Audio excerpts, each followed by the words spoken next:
नमस्कार मंडळी. आज आपण सार्थ श्रीमद दासबोध दशक 9 त्यातील समास दुसरा ज्याचे की शीर्षक आहे ब्रह्मनिरूपण ह्याचे वाचन करणार आहोत. चला तर मग संकीर्तनाने सुरुवात करूया. जय जय राम कृष्ण हरी, जय जय राम कृष्ण जय जय राम कृष्ण हरी, जय जय राम कृष्ण जय जय राम कृष्ण हरी, जय जय राम कृष्ण जय जय राम कृष्ण हरी, जय जय राम कृष्ण जय जय राम कृष्ण हरी. जय योगेश्वर श्री कृष्ण की जय हो. जय श्रीराम, जय श्रीराम, जय श्रीराम. जय जय रघुवीर समर्थ. चला तर मग सुरुवात करूया. सार्थ श्रीमद दासबोध दशक 9 समास दुसरा ब्रह्मनिरूपण. अनुभवाचे प्रकार 2. इंद्रियांच्या प्रचितीवर आधारलेला दृश्य विश्वाचा अनुभव हा एक प्रकार, तर अतींद्रिय प्रचितीवर आधारलेला परमात्म स्वरूपाचा अनुभव हा दुसरा प्रकार होय. सामान्य माणसाचा अनुभव पहिल्या प्रकारचा, तर संतांचा अनुभव दुसऱ्या प्रकारचा असतो. संत सांगतात की इंद्रियांना जे जे दिसते ते ते सारे दृश्य असते. दृश्य कालांतराने नाश पावते, पण दृश्याला आत बाहेर व्यापून असणारे परमात्म स्वरूप जसेच्या तसेच राहते. पंचभूतात्मक पदार्थांना सर्व बाजूंनी आवरणारे आत्मस्वरूप अतींद्रिय आहे, अदृश्य आहे. प्रत्येकाच्या निकट असून ते आहे याचे भान आपणास नसते. सर्व गोष्टी इंद्रियांनी पाहण्याची सवय लागल्याने अतींद्रिय व सूक्ष्म परमात्म स्वरूप आपण डोळ्यांनी पाहावे असे म्हणतो. ते कधीच शक्य होत नाही. आपले जग मीपणाचे, अहमतेचे, देहबुद्धीचे जग आहे. अभेद असणाऱ्या मूळ स्वरूपात अहंता नसलेला भेद उत्पन्न करते. मी ब्रह्म आहे हा देखील अहमतेचा भ्रमच समजावा. शब्द आणि त्यांचा अर्थ, वाणी आणि विचार हा अहमतेचा प्रांत होय. अन्वय म्हणजे स्वरूपाचा आहेपणाने विचार करणे व व्यतिरेक म्हणजे स्वरूपाचा नाहीपणाने विचार करणे. हे दोन्ही प्रकार शब्दांचा खेळ असतो. खरे स्वरूप शब्दांच्या पलीकडे आहे. चारी वाणी जेथे आटतात तेथे शब्द कसा पोहोचेल? शब्द नाशवंत आहे. शब्द व अर्थ मागे टाकून अनन्य होण्यास शिकावे. प्रथम शब्द ऐकावा, मग त्याच्या अर्थाचे मनन करावे. मनन करता करता अर्थरूप होऊन अखेर त्यात विरून जावे. तेथे शब्द निशब्द होतात. मी व माझे लटके पडते आणि प्रकृती व पुरुष दोन्ही लय पावतात. या अनुभवापर्यंत पोहोचलेला महापुरुष बोलला तरी त्याचे मौन भंगत नाही. त्याने कर्म केले तरी तो काहीच करीत नाही. सगळ्यात असून तो कशातही नसतो. यालाच ब्रह्मज्ञान म्हणतात.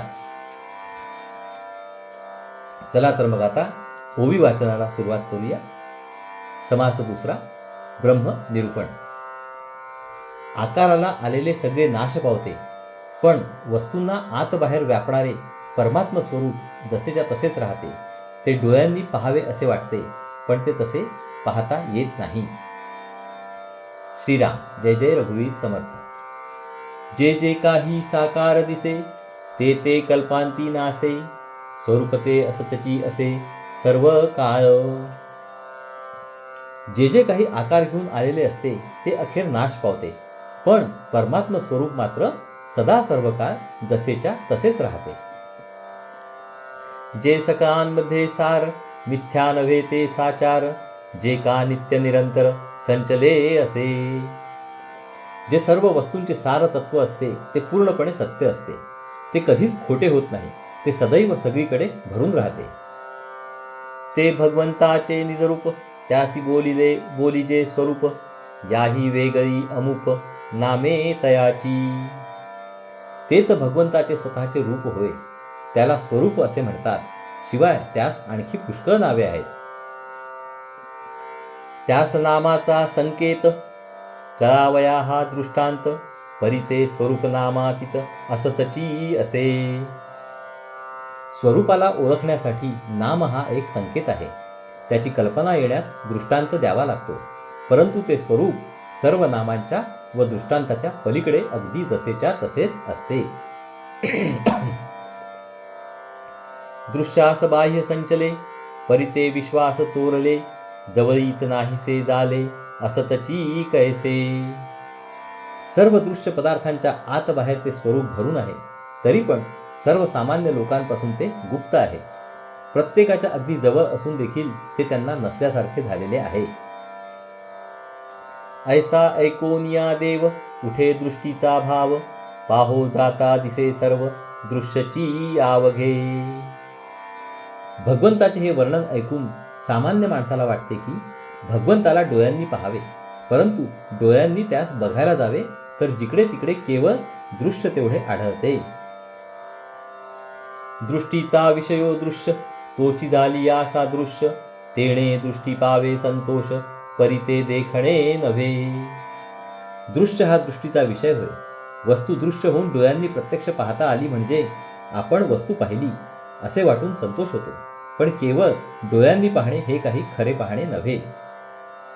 दृष्टीस दिसे ते नासे ये तद्विषयी श्रुती असे, म्हणून जे दृष्टीस दिसे ते स्वरूप नव्हे. जे जे डोळ्यांना दिसते ते ते नाश पावणारे असते असे सांगणारे एक श्रुतिवचन आहे. यत दृष्टम तत नष्टम, म्हणून डोळ्यांना जे दिसते ते स्वस्वरूप नव्हे. स्वरूप ते निराभास आणि दृश्य भासले साभास, भासास बोलिला नास वेदांत शास्त्री. स्वरूपाच्या ठिकाणी भास नाही, दृश्याच्या ठिकाणी भास आहे, मिथ्यापण आहे. भास नाशवंत असतो असे वेदांत शास्त्र सांगते. आणि पाहता दृश्यची भासे वस्तू दृश्या वेगळी असे, स्वानुभवे पाहता दिसे ते दृश्यास बाह्य. आपण जेव्हा डोळ्यांनी पाहतो तेव्हा फक्त दृश्य दिसते. सद्वस्तू किंवा स्वस्वरूप कला दृश्याहून अगदी वेगळी आहे. स्वरूपानुभव आला म्हणजे सद्वस्तू दृश्याला आत बाहेर व्यापून आहे असे दिसते. जे निराभास निर्गुण त्याची काय सांगावी खूण, परिते स्वरूप जाण सन्निधची असे. स्वस्वरूपाला कोणताही आभास नाही, कोणताही गुण नाही, म्हणून त्यास ओळखण्याची काही खूण सांगता येत नाही. असे जरी असले तरी ते स्वरूप आपल्या निकट आहे यात शंका नाही. आता दृष्टांताने त्या स्वरूपाची श्री समर्थ थोडी कल्पना देतात. जैसा आकाशी भासला भास आणि सकळांमध्ये आकाश, तैसा जाणीजे जगदीश सबाह्य अभ्यांतरी. आपण आकाश पाहतो त्यावेळी आपल्याला आकाश दिसले असा भास होतो. आकाश वेगळेपणाने आपल्याला दिसतच नाही, कारण सर्व बाजूंना ते पसरलेले असते. त्याचप्रमाणे परमेश्वर सर्व दृश्य वस्तूंना सगळीकडे आत व बाहेर व्यापून आहे. उदकामध्ये परी भिजेना, पृथ्वीमध्ये परी झिजेना, वन्नीमध्ये परी सिजेना स्वरूप देवाचे. भगवंताचे स्वरूप पाण्यात व्यापून आहे पण ते भिजत नाही. पृथ्वीमध्ये ते व्यापून आहे पण झिजत नाही. अग्नीमध्ये ते व्यापून आहे पण जळत नाही. ते रेंद्यामध्ये परी बुडेना, ते वायोमध्ये परी उडेना, सुवर्णी असे परी घडेना सुवर्णा सारिखे. ते चिखलामध्ये व्यापून आहे पण बुडत नाही. वाऱ्यामध्ये व्यापून आहे पण उडत नाही. सोन्यामध्ये व्यापून आहे पण सोन्याप्रमाणे त्याचे दागिने घडविता येत नाहीत. अशा प्रकारे सर्व ठिकाणी सर्व वस्तूंना व्यापून असणारे स्वरूप भेदरहित व सम आहे. त्यामध्ये अहंता भेद निर्माण करते. मी ब्रह्म आहे ही अहंताच आहे, अहंताच आहे. खालच्या पातळीवर मी देह आहे असे रूप ती घेते. ती नाना कल्पना करते, शब्दज्ञानामध्ये रमते, अन्वय व व्यतिरेक करीत सुटते. हे सगळे बाजूस सारून निश्शब्द स्वरूपाशी अनन्य व्हावे. ऐसे जे संचले सर्वदा, परिते आकळे ना कदा, अभेदा माझी वाढवी भेदा ते हे अहंता. अशा रीतीने सदा सर्व काळ सर्व ठिकाणी घनदाटपणे भरून राहिलेले स्वस्वरूप अनुभवाच्या कक्षेमध्ये आणणे कठीण असते. त्या भेदरहित स्वरूपामध्ये अहंता भेद निर्माण करते. खरे म्हणजे स्वस्वरूपाचा अनुभव येण्यासाठी अहंकार नाहीसा करून त्याच्याशी समरस व्हावे लागते. पण आपल्याला अहंता कायम ठेवून अनुभव घेण्याची सवय लागलेली आहे. ती सवय आपण स्वरूपानुभवास लागू करतो. म्हणून मी देह आहे या अहमतेने दृश्याचा अनुभव घेणे आणि मी ब्रह्म आहे या अहमतेने स्वरूपाचा अनुभव घेणे, हे दोन्ही अनुभव अभेदात भेद निर्माण करतात. म्हणून दोन्हीही खरे नाहीत. तिच्या स्वरूपाची खूण सांगो काही ओळखण, अहमतेचे निरूपण सावध ऐका. अहमतेचे स्वरूप ध्यानात यावे म्हणून काही खुणा सांगतो. अहमतेचे हे विवेचन लक्ष देऊन ऐकावे. जे स्वरूपाकडे पावे अनुभवासवे झेपावे, अनुभवाचे शब्द आघवे बोलो न दावी. अहमता सूक्ष्म होत जाऊन स्वरूपापर्यंत पोहोचते. ती स्वरूपाच्या अनुभवाच्या मागे मागे राहते. अनुभव जेथे जाईल तेथपर्यंत जाते आणि मग तो अनुभव संपूर्णपणे शब्दांनी वर्णन करते. म्हणे आता मीच स्वरूप तेची अहमतेचे रूप, निराकारी आपे आप वेगळी पडे. मीच स्वस्वरूप आहे असे म्हणणे हेच अहमतेचे रूप समजावे. निराकार व भेदरहित स्वस्वरूपामध्ये ती आपोआप वेगळेपणाने नजरेस पडते. स्वये मीचा हे ब्रह्म ऐसा अहमतेचा भ्रम, ऐसिये सूक्ष्मी सूक्ष्म पाहता दिसे. स्वतः मीच ब्रह्म आहे अशी भावना होणे हा अहमतेचा भ्रम आहे. अत्यंत सूक्ष्मात जाऊन सूक्ष्मपणे पाहिले म्हणजे माझे हे बोलणे बरोबर कळेल. कल्पना आकळी हेत वस्तू कल्पनातीत, म्हणून नाकळे अंत अनंताचा. मी देह आहे ही जशी कल्पना तशी मी ब्रह्म आहे ही देखील कल्पनाच आहे. कल्पनेतून भावना निर्माण होते आणि सद्वस्तू किंवा स्वस्वरूप तर कल्पनेच्या पलीकडे आहे. कल्पना स्वरूपाला मर्यादा घालू पाहते, पण स्वस्वरूप अनंत असल्याने कल्पनेने त्याला मर्यादा घालता येत नाही. स्वरूपाचा अंत लागत नाही. अन्वये आणि वितरेक हा शब्दभेद कोणी एक, निशब्दाचा अंतर्विवेक शोधिला पाहिजे. अन्वय आणि व्यतिरेक हा एक शब्दांचा भेद आहे. सद्वस्तू खरोखर निशब्द आहे. शब्दांना तेथपर्यंत पोहोचण्याची शक्ती नाही. म्हणून आपल्या अंतर्यामी खोल शिरून निशब्द स्वस्वरूपाचा आपण शोध घ्यावा. एकच परमात्मा स्वरूप सगळीकडे व्यापून आहे अशा दृष्टिकोनातून विचार करणे म्हणजे अन्वय. तर सर्व दृश्य नाशवंत म्हणून बाजूस सारून जे केवल स्वरूप उरते त्याच्याकडे दृष्टी ठेवून विचार करणे म्हणजे व्यतिरेक होय. स्वरूपाचा अनुभव घेण्यासाठी या दोन्हींच्या पलीकडे जाणे जरूर असते. आधी घेई जे वाच्यांश मग ओळखी जे लक्षांश, लक्षांशी पाहता वाच्यांश असेल कैचा. स्वस्वरूपाचे वर्णन शब्दांनी केलेले असते. त्या शब्दांचा अर्थ प्रथम नीट समजून घ्यावा. शब्दांचा अर्थ बरोबर समजणे हा वाच्यार्थ होय. पण शब्द खुणेने सद्वस्तूंचे वर्णन करतात. म्हणून वाच्यार्थ ध्यानात आल्यावर सद्वस्तूची बरोबर कल्पना करावी हा लक्षांश होय. लक्षांश ध्यानात आला म्हणजे मग वाच्यार्थाला महत्त्व उरत नाही. एकच लक्षांश निरनिराळ्या शब्दांनी सांगता येणे शक्य असते. या कारणाने शब्दांना लक्षांशापेक्षा कमी महत्त्व असते. सर्व ब्रह्म आणि विमल ब्रह्म हा वाच्यांशाचा अनुक्रम, शोधिता लक्षांशाचे वर्म वाच्यांश नसे. सर्व ब्रह्मवादी म्हणतो की सर्व दृश्य बाजूस केल्यावर जे शुद्ध व निर्मल स्वस्वरूप उरते ते ब्रह्म होय. ब्रह्मवर्णनाचे हे दोन प्रकार केवळ शब्दापुरतेच भिन्न आहेत. दोन्हींचा लक्षांश जे परब्रह्म ते अगदी एकच एक आहे. तेथे भेद पुरत नाही. सर्व विमल दोन्ही पक्ष, वाच्यांशी आटती प्रत्यक्ष, लक्षांशी लाविता लक्ष पक्षपात घडे.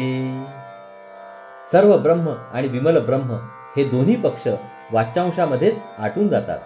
शब्दांच्या पलीकडे त्यांचे क्षेत्र नाही. शब्दांच्या कक्षेतच ते वावरतात.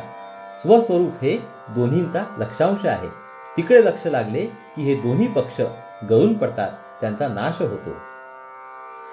हे लक्षांशे अनुभवणे येथे नाही वाच्यांश बोलणे, मुख्य अनुभवाचे खुणे वाचारंभ कैचा. लक्षांशावर लक्ष केंद्रित करून स्वस्वरूपाचा अनुभव घ्यावा. स्वरूपाच्या अनुभवामध्ये शब्द बोलण्याचे काम नाही, कारण शब्दांच्या पलीकडे असणारा अनुभव शब्दांनी सांगताच येणार नाही. निशब्दाच्या अवस्थेमध्ये जाणे ही स्वरूपानुभवाची मुख्य खूण आहे. म्हणून त्या अनुभवामध्ये शब्द बोलण्याची उर्मीच उरत नाही. परा पश्यंती मध्यमा वैखरी, जेथे ओसरती चारी, तेथे शब्द कळा कुंसरी, कोण काज. परा, पश्यंती, मध्यमा आणि वैखरी या चारही वाणी स्वरूपानुभवाच्या ठिकाणी ओस पडतात, शून्य होतात. म्हणून तेथे शब्द चातुर्याचे काम उरत नाही. तेथे शब्दांची कला लटकी पडते. शब्द बोलता सर्वेच नासे, तेथे शाश्वतता कोठे असे, प्रत्यक्षास प्रमाण नसे, बरे पहा. आपण शब्द उच्चारला की तो लगेच नाश पावतो. म्हणून शब्द अशाश्वत असतो. शब्दाचे अशाश्वतपण आपण प्रत्यक्ष पाहतो. त्यास आणखी इतर पुरावा नको. शब्द प्रत्यक्ष नासीवंत, म्हणून घडे पक्षपात, सर्व विमल ऐसा हेत, अनुभवी नाही. शब्द प्रत्यक्ष नाशवंत आहे, म्हणून तत्वज्ञानामधील वाद अखेर गळून पडतात. सर्व ब्रह्मवाद आणि विमल ब्रह्मवाद असे पक्ष स्वरूपानुभवामध्ये शिल्लक उरत नाहीत. ऐक अनुभवाचे लक्षण, अनुभव म्हणजे अनन्य जाण, ऐक अनन्याचे लक्षण, ऐसे असे. अनुभवाचे लक्षण ऐकावे. अनुभव म्हणजे स्वरूपाशी अनन्यपणा होय. आता अनन्यपणाचे लक्षण सांगतो. अनन्य म्हणजे अन्य नसे, आत्मनिवेदन जैसे, संगभंगे असतची असे, आत्मा आत्मपणे. अन्य नाही ते अनन्य. जेथे दोनपण किंवा दुसरेपण किंवा निराळेपण किंवा वेगळेपण नसते, तेथे अनन्यपण असते. उदाहरणार्थ, आत्मनिवेदन. अहमतेने वेगळेपण किंवा अनन्यपण येते. अहंता गेली की संग गेला, कारण दुसरा कोणी असल्याखेरीज संग जगू शकत नाही. म्हणून अहंता गेली की आत्मा एकच एक आत्मपणाने जसाच्या तसाच उरतो. आत्म्यास नाही आत्मपण, हेची निसंगाचे लक्षण, हे वाच्यांशे बोलिले जाण, कळावया कारणे. मी आत्मा आहे अशी आत्मपणाची जाणीव आत्म स्वरूपास नसते. असे केवल स्वरूपाने असणे हेच अत्यंत संगरहित असण्याची खूण आहे. वास्तविक ही अवस्था शब्दांच्या पलीकडे आहे, पण तिची कल्पना येण्यासाठी शब्दांनी तिचे वर्णन केले आहे. अनन्य झाल्याखेरीज स्वरूपानुभव नाही. आपण अनन्य कसे व्हावे याची पद्धत आता श्री समर्थ सांगतात. येरवी लक्षांश तो वाच्यांशे, सांगिजेल हे घडे कैसे, वाक्य विवरणे अपैसे, कळो लागे. खरे म्हणजे सद्वस्तूचे स्वरूप शब्दांनी सांगता येण्यासारखे नाही, परंतु संत वचनांवर मनन व चिंतन केले तर ते आकलन होऊ लागते. करावे तत्वविवरण, शोधावे ब्रह्मनिर्गुण, पहावे आपणास आपण, म्हणजे कळे.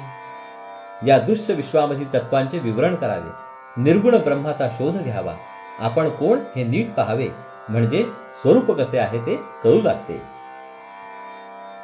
हे न बोलताच विवरिजे, विवरोन विरोन राहिजे, मग अबोलणेची साजे, महापुरुषी. स्वरूपाविषयी बोलणे थांबवून त्याचे अखंड मनन करावे. त्याचे मनन करता करता त्यामध्येच लीन होऊन जावे. अशा रीतीने स्वरूपाशी अनन्य झाल्यावर माणूस महापुरुष बनतो. त्या महापुरुषाला मौन फार शोभून दिसते. शब्दची निशब्द होती, श्रुती नेती नेती म्हणती, हे तो आले आत्मप्रचिती, प्रत्यक्ष आता. स्वरूपानुभवामध्ये शब्दांचे शब्दपण नाहीसे होते. शब्द शब्दपणाने विरून जातात. ही अवस्था सांगताना श्रुती नेती नेती असे नाही हे उद्गार काढते. ती असे का म्हणते याचा स्वतःला प्रत्यक्ष अनुभव येतो. प्रचित आलिया अनुमान, हा तो प्रत्यक्ष दुराभिमान, तरी आता मी अज्ञान, मज काहीच न कळे. अशा प्रकारचा स्वरूपानुभव आल्यावर तर्काच्या व अनुमानाच्या मागे लागणे हा केवळ दुराभिमान समजावा.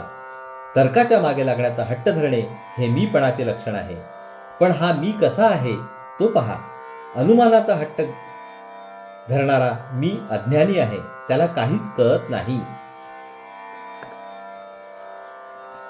मी लटिका माझे बोलणे लटिके, मी लटिका माझे चालणे लटिके, मी माझे अवघेंची लटिके काल्पनिक. हा मी मुळातच खोटा असल्याने त्याचे बोलणे चालणे खोटेच आहे. त्याचे माझेपण सगळे खोटे आहे, काल्पनिक आहे. मज मुळीच नाही ठाव, माझे बोलणे अवघेंची वाव. हा प्रकृतीचा स्वभाव, प्रकृती लटिकी. त्याला मुळी स्थानच नाही. त्याचे सारे बोलणे अर्थहीन असते. हा मी आणि त्याचे सारे व्यवहार प्रकृतीजन्य आहेत आणि प्रकृती तर खोटी आहे. म्हणून खोट्या प्रकृतीच्या स्वभावातून निर्माण होणारा मी व त्याचे बोलणे चालणे या गोष्टी देखील तितक्याच खोट्या आहेत. प्रकृती आणि पुरुष या दोहींस जेथे निरास, तेथे मी पण विशेष हे केवी घडे. स्वरूपानुभवामध्ये प्रकृती आणि पुरुष या दोघांचा निराश होतो. दोघांचा स्वरूपात लय घडतो. मग त्या ठिकाणी प्रकृतीतून प्रगट होणाऱ्या मीला विशेषपणे वेगळेपणे अस्तित्व उरणे अगदीच अशक्य आहे. जेथे सर्वही अशेष झाले, तेथे विशेष कैचे आले. मी मौनी म्हणता भंगले, मौन्य जैसे. ज्या ठिकाणी सर्व दृश्य निशेष नाहीसे होते, त्या ठिकाणी विशेषपणाने मी कसा उरणार. मौन पाळणारा एक माणूस म्हणाला, मी मौन व्रत धरले आहे. त्याच्या या बोलण्यानेच त्याचे मौन भंग पावते. त्याचप्रमाणे जे अगदी निशेष आहे तेथे विशेष आहे म्हणणे म्हणजे निशेषपणा नाहीसा करण्यासारखे आहे. आता मौन्य न भंगावे, करून काहीच न करावे.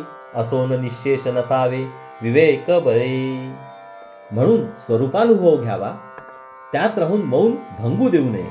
सर्व काही करून काही केले नाही असे निस्संग असावे आणि दिसायला वेगळे दिसून अनुभवाने अगदी मुळीच निराळे नसावे. इति श्रीदासबोधे गुरुशिष्य संवादे ब्रह्मनिरूपण नाम समास दुसरा. चला तर मंडळी, येथे आपला दशक 9व्या मधली समास दुसऱ्याचे वाचन पूर्णत्वास आले आहे. हरिओम तत्सत, हरिओम तत्सत, हरिओम तत्सत.